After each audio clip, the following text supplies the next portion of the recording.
Right. What I will do actually is, because we're short of time, I think I'll very briefly touch on the fact we discussed at the beginning about the various challenges we've got, about urban streets being areas of very intense activity, but linked to the TEN-T network, and the issue about how we join up those two things, I think, becomes quite important.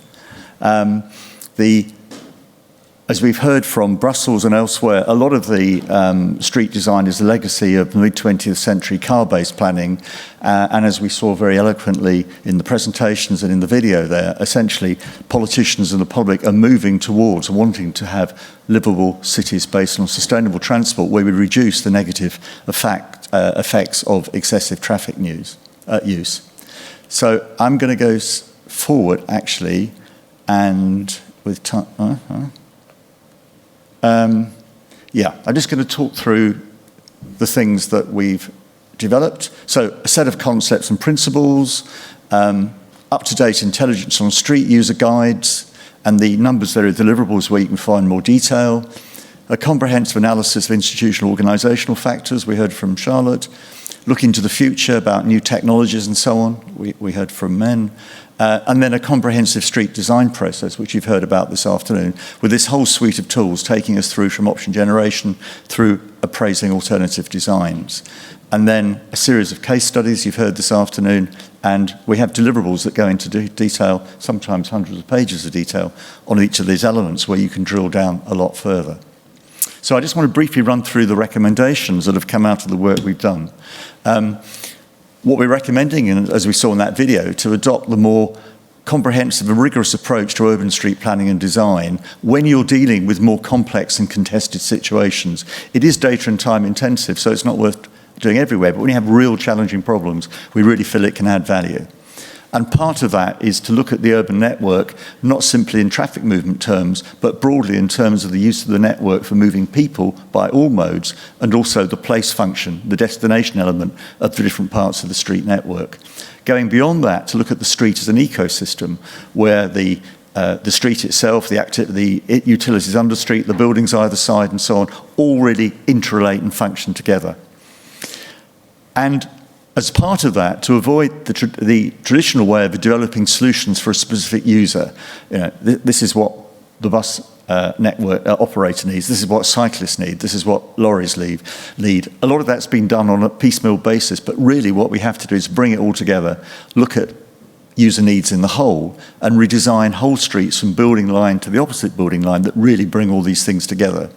And to do that, as we've heard, you have to build in extensive stakeholder engagement, right through from the initial problems or issues and generating options, right through to co-creation of options and so on, and then so moving beyond passive consultation. And what we found is that when you do extensively engage stakeholders, they become more understanding of different people's needs. And if they don't get exactly what they wanted out at the end, if they feel they've been heard and their views considered, you're much likely to come up with an outcome that is accepted by people and actually works well. As we heard from Charlotte, you need to reorganise governance arrangements to enable better coordination of actions among the various organisations with street responsibilities.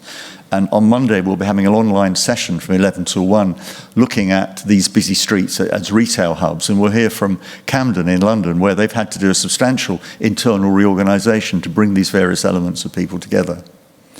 We also, with all the challenges out there now about new modes and things like that, we think cities ought to be proactive rather than reactive. What tends to happen is that e-scooters come along or something like that, and people think, well, how can we regulate them? What we're suggesting is the cities actually become proactive, look at the street as a whole, say, right, this is the pedestrian area, this is an area for cycle and micro-mobility, this is an area for heavier traffic, and actually design performance envelopes, speed, weight, etc., for those different spaces. And then developers of new technologies and designs have to fit those, and then that makes the thing much better, and people can plan with much more confidence. As we've said, these extra tensions mean that we need to look much more thoroughly at different uses at different times of day, and the possibility of both time-specific options, but also dynamic space allocation, making use of more sensors and ways of understanding how our streets are operating, using perhaps LED traffic signs and road markings in the busiest areas. And where possible, to future-proof our designs, as we have here looking to the future, to be responsive and adaptable to future pressures, ageing populations, new technologies, because if you look at our cities, there's only an opportunity once or twice a century to do a major redesign. So it's important to try and make it forward-looking and flexible for the future. One issue that's emerged through some work that's been connected to one of my PhD students, as streets become more digitised and more connected, there are growing cybersecurity risks, which I think many cities are not aware of, and that's something to think of along digitisation.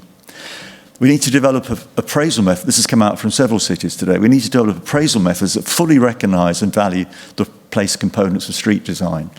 For 50 years, we've known how to quantify the impacts of designs on road traffic. We know how to value speed or congestion in terms of time losses and so on. We don't know how to do that on the place side. How many more people are attracted to streets if you make them attractive? How much longer time do they spend there? What's the value to them, the society, etc.? None of that's built in. So we get that's we found with the appraisals, they're very biased towards our thinking of 50 or 60 years ago.